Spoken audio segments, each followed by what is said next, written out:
Sinar cahaya menyinari, Kau sang pencipta alam semesta. Semua yang ada di dunia, semua miliknya dan kuasanya. Ada gelap dan ada terang, ada duka, ada bahagia. Bersabarlah, bersyukurlah atas nikmatnya.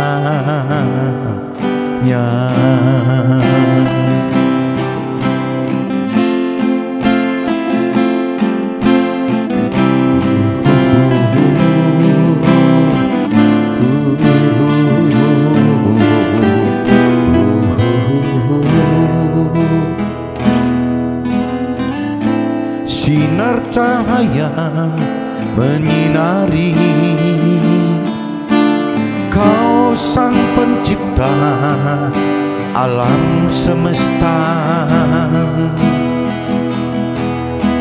Semua yang ada di dunia, semua miliknya dan kuasanya. Ada gelap dan ada terang, ada duka, ada bahagia. Bersabarlah, bersyukurlah atas nikmatnya.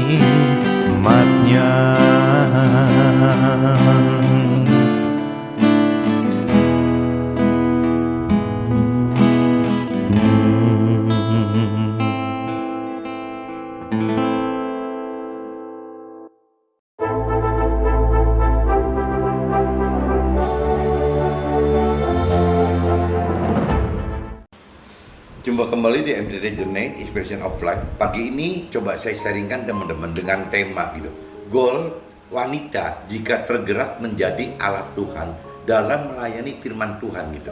Jadi simpelnya gitu. Jadi bagaimana seorang wanita bisa tergerak teman-teman, tergerak untuk juga bisa melayani Tuhan meskipun bentuknya bukan dalam bentuk yang langsung misi langsung gitu, langsung masuk ke dalam pelayanan Tuhan gitu. Tetapi bisa juga ya mensupport ya, mendukung gitu, mendukung dari belakang untuk pelayanan Tuhan yang memang si wanita ini percayai gitu, imani, harapkan bahwa apa yang dilakukan oleh teman yang lain gitu dalam hal melayani Tuhan ya, penyebaran pemberitaan firman Tuhan gitu.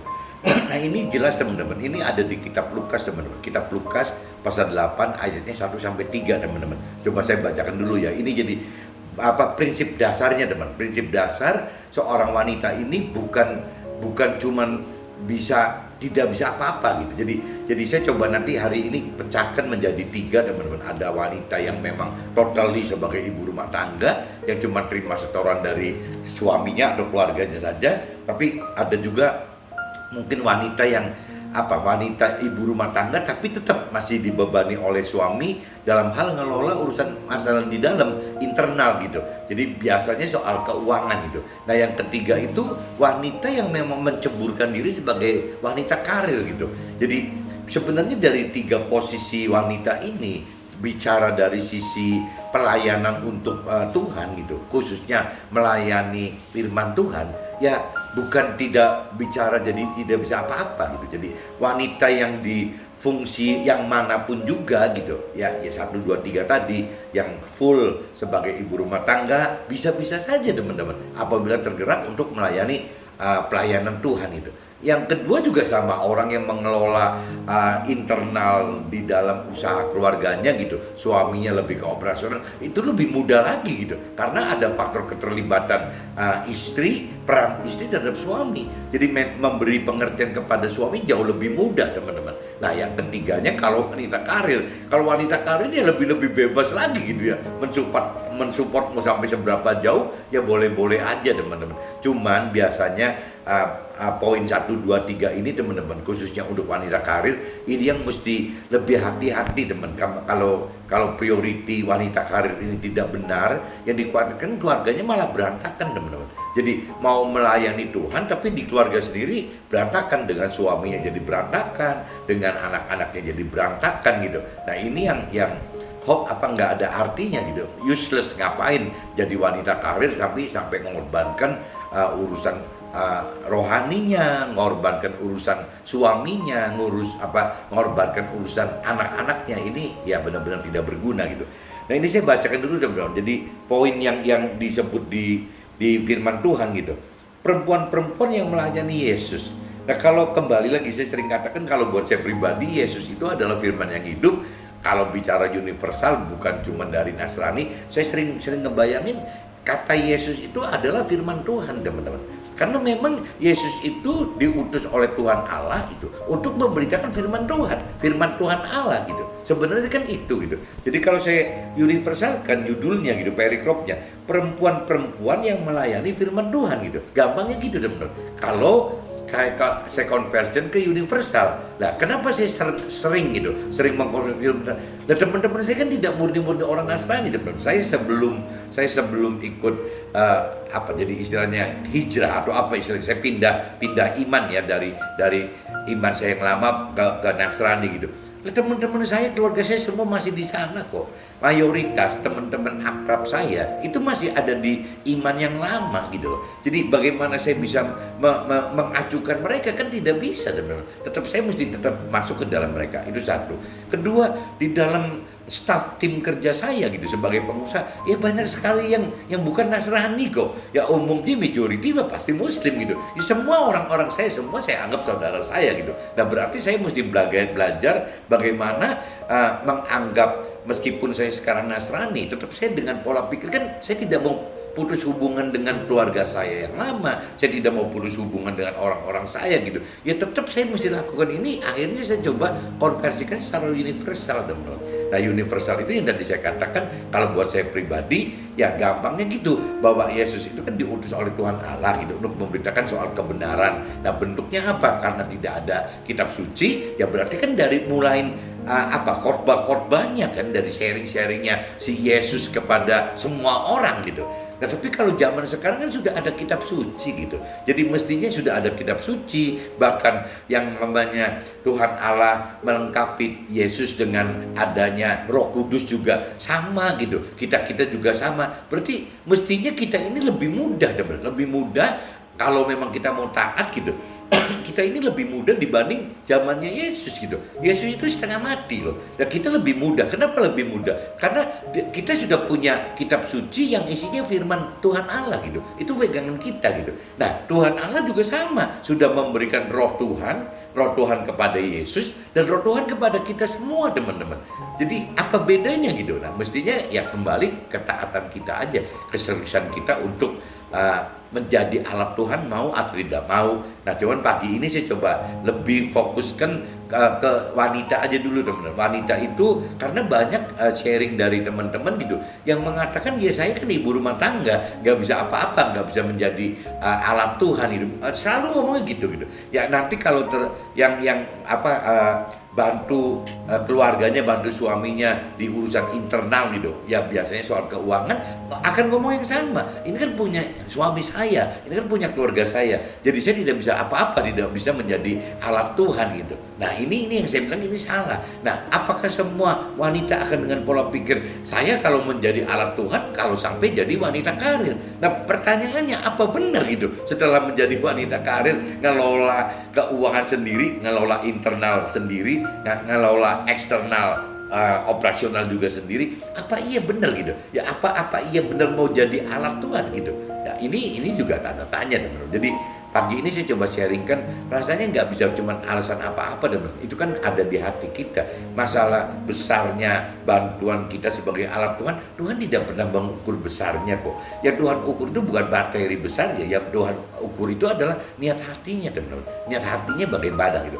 Bagaimana dia berjuang dengan income sebagai ibu rumah tangga saja ya untuk bisa menjadi alat Tuhan itu ya, dia kan harus berjuang menyisihkan bagaimana gitu untuk bisa menghemat menjadi sebagian income mereka bisa jadi bantuan terhadap menjadi alat Tuhan tadi gitu.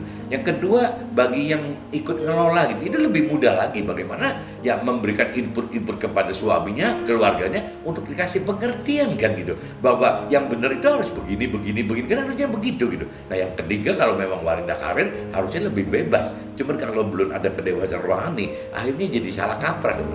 Boro-boro mau bantuin Tuhan gitu, mau bantuin pelayanan untuk Tuhan gitu. Ya untuk melayani suami dan anak-anak aja juga tidak becus gitu, tidak benar gitu.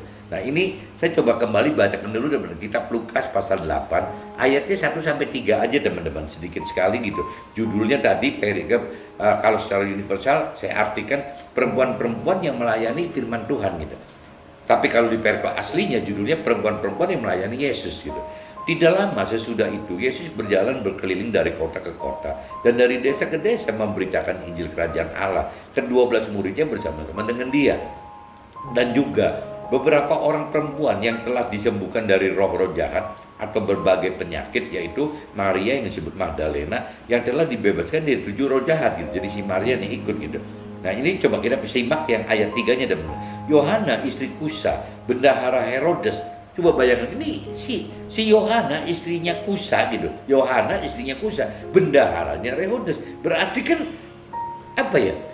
Dia kan dia apa disebut wanita karir ya mungkin karir kali ya. Jadi Yohana istri Kusa, bendahara Herodes gitu. Si Yohana ini, perempuan-perempuan ini melayani rombongan itu dengan kekayaan mereka. Nah ini saya tekankan di sini gitu. Jadi wanita-wanita ini bukan berarti karena tidak bisa masuk ke dalam misi pelayanan gitu. Ya bisa juga dengan cara seperti ini. Ini kan terbukti gitu bahwa Yohana istri Kusa, bendahara Herodes, Susana dan banyak perempuan lain. Perempuan-perempuan ini melayani rombongan itu dengan kekayaan mereka. Nah apakah memang teman-teman wanita berpikir seperti itu gitu? Ya tidak bisa asumsi bahwa saya ibu rumah tangga jadi saya nggak bisa, saya bantuin suami jadi akhirnya saya nggak bisa. Wanita karir pun kalau sampai misalnya belum ada kebebasan rohani, rasanya juga tidak tergerak gitu. Tapi kalau yang tergerak ini dengan cara seperti itu gitu, bahwa perempuan-perempuan ini melayani rombongan itu dengan kekayaan mereka. Nah itu udah bentuk dukungan teman, dukungan pelayanan firman Tuhan itu gitu. Nah pagi ini mudah-mudahan dengan adanya ayat ini, jadi teman-teman yang wanita bisa ngerti gitu bahwa alangkah bergunanya fungsi wanita bagi ya Tuhan, bagi alat Tuhan kalau memang tergerak seperti ya ini gitu ya, orang-orang ini gitu, Susana dan banyak perempuan lain. Ini dikatakan bukan cuma satu loh, bukan cuma cerita Yohana atau Susana, tapi di sini dikatakan Susana dan banyak perempuan lain gitu. Nah perempuan-perempuan ini melayani rombongan itu dengan kekayaan mereka. Ya kembali lagi, mudah-mudahan dengan saya sharingkan hari ini jadi makin tahu teman-teman. Jadi nggak ada alasan dari seorang wanita itu tidak bisa membantu menjadi alat Tuhan dalam hal memberitakan firman Tuhan gitu. Rasanya itu tergantung dari hati si wanita ini gitu. Cuman saya tadi umpamakan ada 3 yang tiga apa ya? Jadi 3 fungsi wanita pada umumnya gitu. Ya akan seperti itu gitu. Nah ini nanti saya coba bahas dalam sharing saya. Ini jadi pertama saya udah coba jelasin di kitab Lukas 8 bahwa wanita itu bisa membantu dari kekayaan mereka, bukan tidak bisa apa-apa gitu. Nah ini saya coba kaitkan teman-teman dengan 1 Petrus, kitab 1 Petrus teman-teman. Coba teman-teman cari kitab 1 Petrus pasal 3 teman-teman, ayatnya 1 sampai 12. Ini agak panjang, saya kebut aja bacanya gitu. Dan saya langsung universalkan aja. Jadi kalau teman-teman mau lihat yang aslinya, ya coba lihat di Alkitab saja gitu. Hidup bersama suami istri, ini judulnya perikopnya itu teman-teman. Jadi kalau di 1 Petrus pasal 3 ayat 1 sampai 12 itu judulnya itu paragrafnya itu ada beberapa, salah satunya hidup bersama suami istri, disambung lagi kasih dan damai gitu. Itu paragrafnya. Nah, ini saya coba bacakan. Demikian juga kamu, hai istri-istri, tunduklah kepada suamimu, supaya jika ada di antara mereka yang tidak taat kepada firman, mereka juga tanpa perkataan dimenangkan oleh kelakuan istrinya. Nah, ini bagi istri ini sangat menguntungkan loh. Apabila misalnya suami teman-teman belum mengenal atau tidak mengenal Tuhan, atau hanya punya keyakinan bahwa suaminya percaya Tuhan dan merasa sudah mengenal mengerti firman Tuhan, padahal tidak dengan cara benar karena tidak punya dasar-dasar dari firman Tuhan. Nah, ini kata firman di ayat 1 itu dinyatakan begitu. Jadi kalau seandainya si istrinya benar, itu suaminya itu dimenangkan gitu. Dimenangkan oleh kelakuan istrinya yang sudah benar itu, teman-teman. Jadi kalau memang istri yang mau benar, istri yang suaminya mau benar, ya istrinya harusnya lebih benar dulu, teman-teman. Teorinya kan gitu. Demikian juga kamu, hai istri-istri, tunduklah kepada suamimu, supaya jika ada di antara mereka tidak taat kepada firman, mereka juga tanpa perkataan dimenangkan oleh kelakuan istrinya. Nah, berarti kan satu, si istri itu sudah harus tunduk, udah jelas. Kedua, ya istri itu alangkah baiknya sudah mengenal mengerti akan firman lebih dulu dibanding suaminya gitu. Karena begitu istrinya sudah mengenal mengerti akan firman lebih dulu daripada suaminya, ini dampaknya si suaminya ya akan kena gitu, akan dimenangkan oleh kelakuan istrinya yang tunduk dan mengenal mengerti akan firman Tuhan dan melakukan firman Tuhan. Melakukan firman Tuhan adalah salah satunya adalah bagi istri nomor satu gitu, yang prioritas satu itu harus tunduk kepada suami gitu. Jadi kembali lagi, kedalaman pengertian akan firman Tuhan oleh istrinya yang membuat mereka melakukan firman Tuhan dengan prioritas satu adalah tunduk kepada suaminya. Nah, ini yang merubah, satu saat merubah si suaminya gitu. Jadi alangkah baiknya seorang istri, seorang wanita harus bisa seperti ini gitu. Jika mereka melihat bagaimana murni dan salehnya hidup istri mereka itu, ini jadi sambungannya, teman-teman. Demikian juga kamu, hai istri-istri, tunduklah kepada suamimu, supaya jika ada di antara mereka tidak taat kepada firman, mereka juga tanpa perkataan dimenangkan oleh kawan istrinya. Jika mereka, berarti orang lain, melihat bagaimana murni dan salehnya hidup istri mereka gitu. Perhiasanmu janganlah secara lahiriah, yaitu dengan mengepang-epang rambut. Ini buat wanita nih. Jadi cerita ini hidup sebagai suami istri, tapi ini khususnya buat istrinya nih. Yang istri itu jangan ribut aja. Perhiasan istri, perhiasanmu janganlah secara lahiriah, yaitu dengan mengepang-epang rambut, memakai perhiasan emas, atau dengan mengenakan pakaian yang indah-indah. Ya, tetapi perhiasanmu ialah manusia batinia yang tersembunyi dengan perhiasan yang tidak binasa, yang berasal dari roh yang lemah lembut, tentram dan sangat berharga di mata Allah gitu. Itu jadi di dalamnya, dari bentuknya di dalam gitu, batin gitu. Sebab demikianlah caranya perempuan-perempuan kudus dahulu berdandan, yaitu perempuan-perempuan yang menaruh pengharapannya kepada Allah. Mereka tunduk kepada suaminya. Nah, ini baliknya tak kena gini ayat ini gitu. Jadi memang nasibnya istri itu memang nomor satu harus tunduk, teman. Apabila memang itu tunduk, berarti istri itu melakukan firman Tuhan. Prioritas satunya loh, melakukan firman Tuhan. Dan selanjutnya Tuhan akan jaga si istri dan suami tersebut gitu. Tapi kalau istrinya tidak tunduk, jadi repot, teman-teman. Ya kalau istrinya tidak mengenal mengerti akan firman, biasanya langsung keluarnya keyakinan diri, ya keluarnya dari pikiran perasaan kehendak sendiri gitu, dari jiwanya si istri sendiri. Nah, ini bikin kacau gitu. Saya nggak ngerti nanti ujungnya kalau sampai usia senja gitu, sampai sepuh, kalau tidak berubah apa memang bisa binasa gitu ya, saya nggak ngerti. Kalau lihat dari firman yang lain, bisa saja Tuhan bertindak keras setelah memberi kesempatan kepada si istrinya gitu, bisa seperti itu gitu.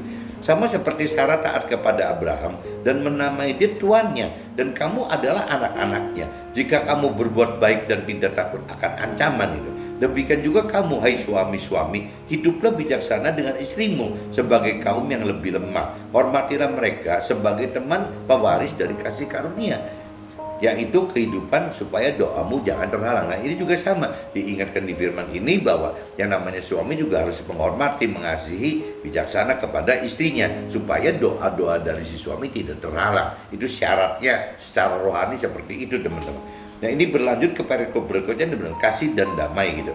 Dan akhirnya, hendaklah kamu semua seia sekata, seperasaan, mengasihi saudara-saudara, penyayang dan rendah hati gitu.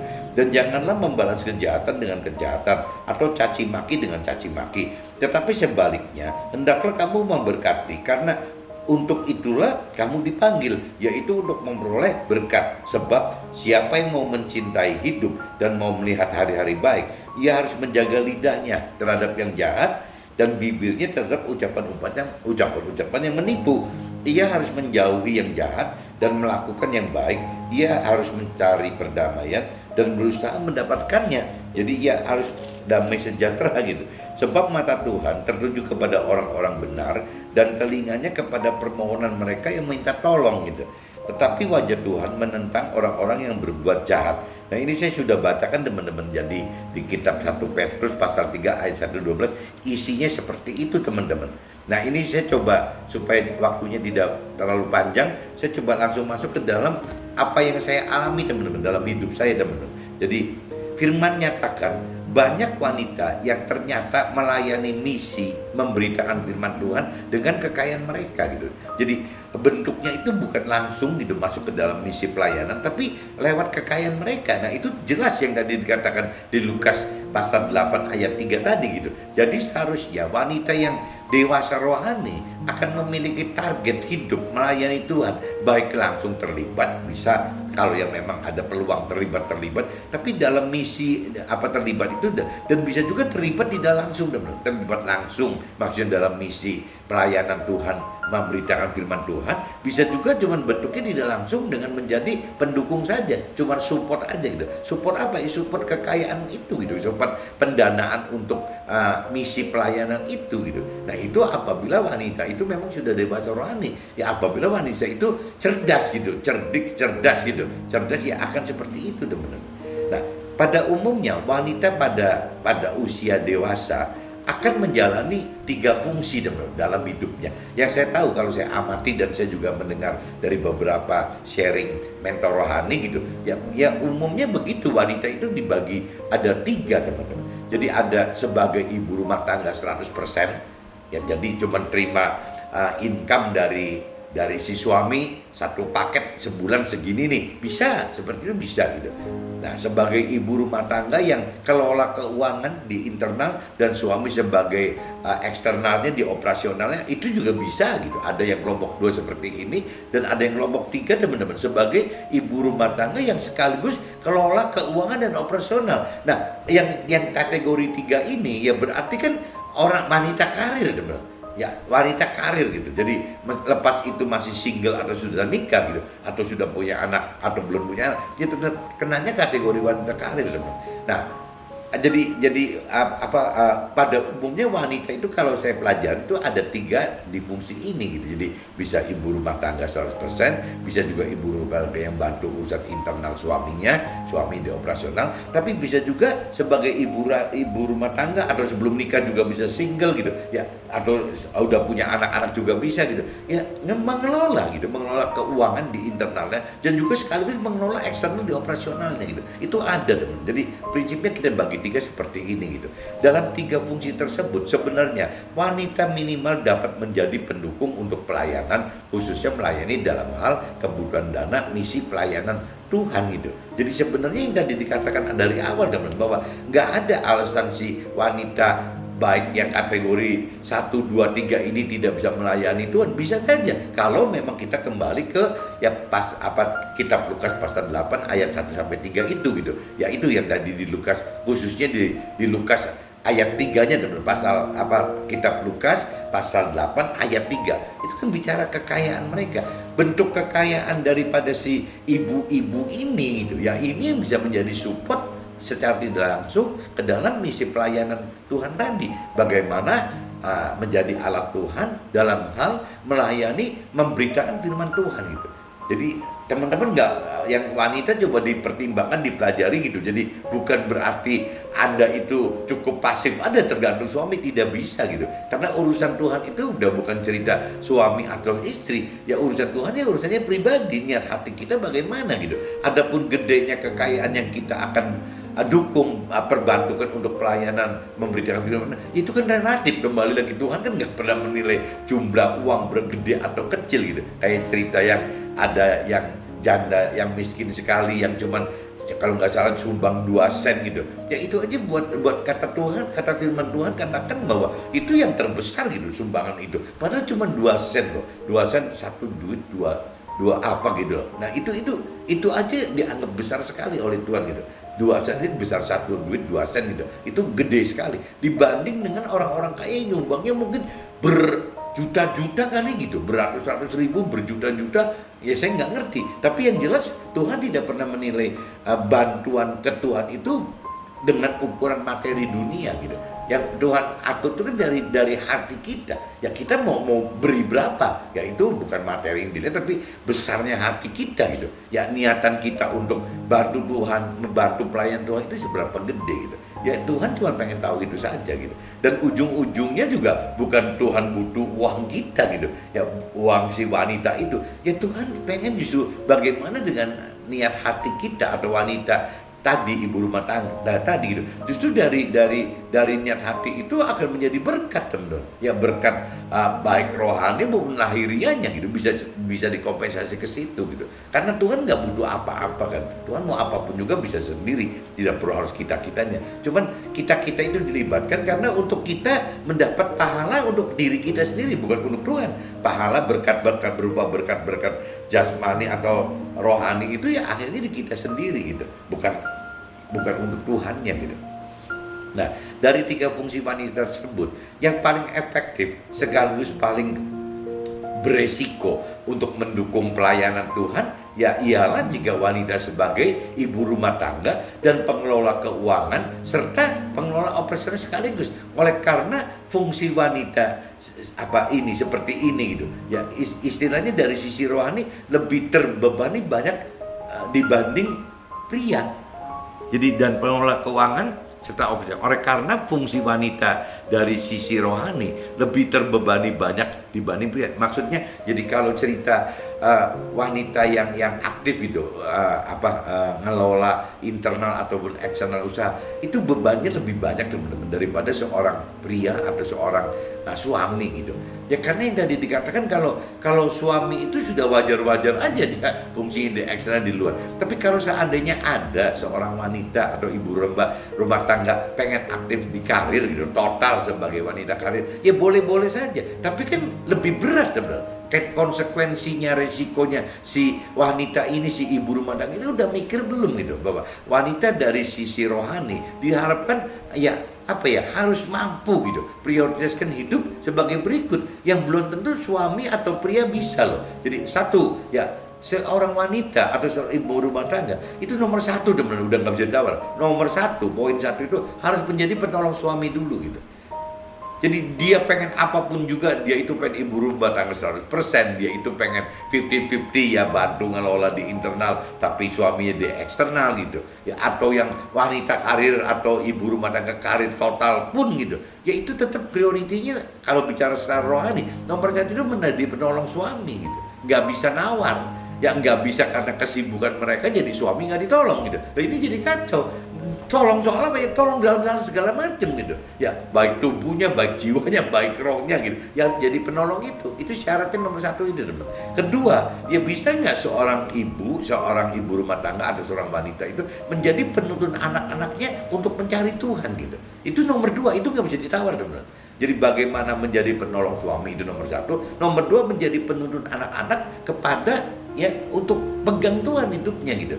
Nggak bisa ya. Nah ketiganya baru bicara bagaimana pengelolaan keuangan dan operasional usaha yang biasa disebut ya wanita karir tadi. Itu umum teman-teman. Jadi kategorinya kalau seorang wanita itu kayaknya lebih berat loh daripada si pria gitu. Kalau pria itu kan misalnya penolong istri, ya bukan gitu. Yang namanya penolong suami ya istri, tapi si suami bukan penolong istri gitu. Ya harus mengasihi, menghormati si istri, ya itu benar gitu. Tapi kalau bicara penolong itu jelas istri benar. Jadi kalau sampai kebalik posisinya si wanita atau si ibu rumah tangga ini menjadi wanita karir, problemnya banyak timbul. Belum tentu si wanita ini, si ibu rumah tangga ini sadar bahwa dia itu harus prioritas satunya menolong suami. Saya pelajari banyak teman-teman yang sukses banget usahanya gitu, bahkan levelnya udah nasional sampai ini hari, tapi hidupnya antara si istri dan si suami itu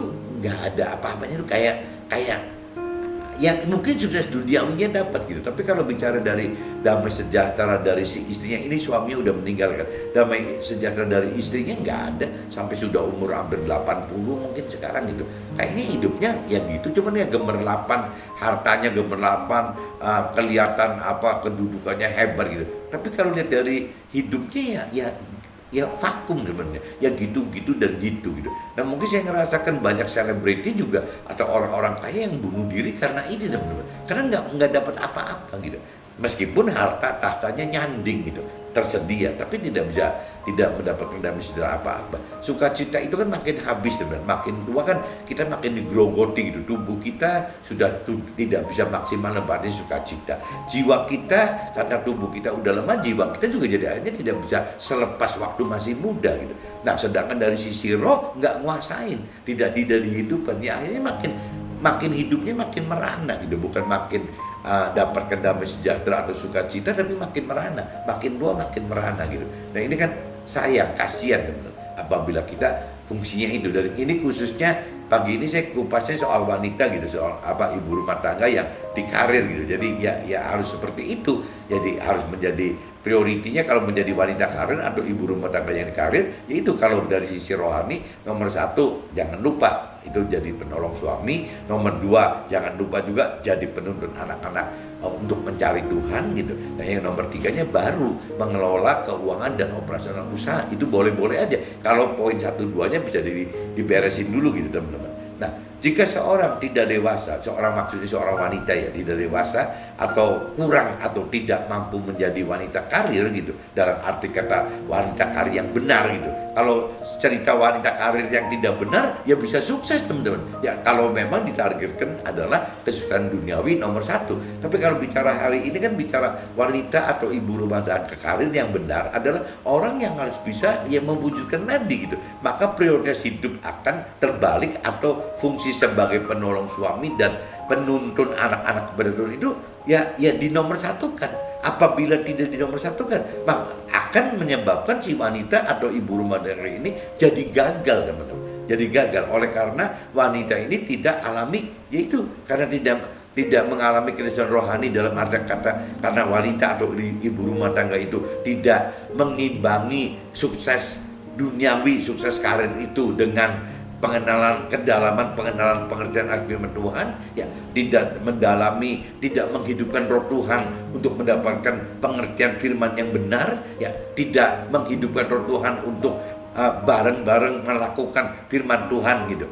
Ya akhirnya si wanita atau ibu rumah tangga ini gagal teman-teman. Ya bisa gagal semua. Nah waktu gagalnya si menjadi penolong suami, ya pasti kan punya dampak gitu. Jadi suaminya nanti bagaimana? Ya tidak menjadi penuntun anak-anak kepada Tuhan, ya pasti akan punya dampak kepada anak-anaknya. Nah akhirnya kalaupun dan kondisi wanita karir ini kan tanda tanya teman, apakah memang dijamin sukses gitu. Yang tadi saya cerita teman-teman senior saya gitu, teman yang lebih sepuh dari saya, ya ngalami seperti itu, sudah umur 80-an dengan harta yang berjibun gitu, dengan tahta yang hebat sekali, tapi nggak ada kedamaian sejahtera yang tidak bisa didapat gitu. Ya akhirnya kayak gemerungsung aja, hidupnya kayak nggak enak gitu. Nah kalau bicara yang tadi saya katakan, bicara sukacita bukan damai sejahtera, waktu masih muda dia dapat sukacita, ya dia bisa tinggal pisah kamar, pisah rumah dari suaminya gitu, ya dia bisa nikmatin ini semua gitu. Ya memang dia nggak selingkuh gitu,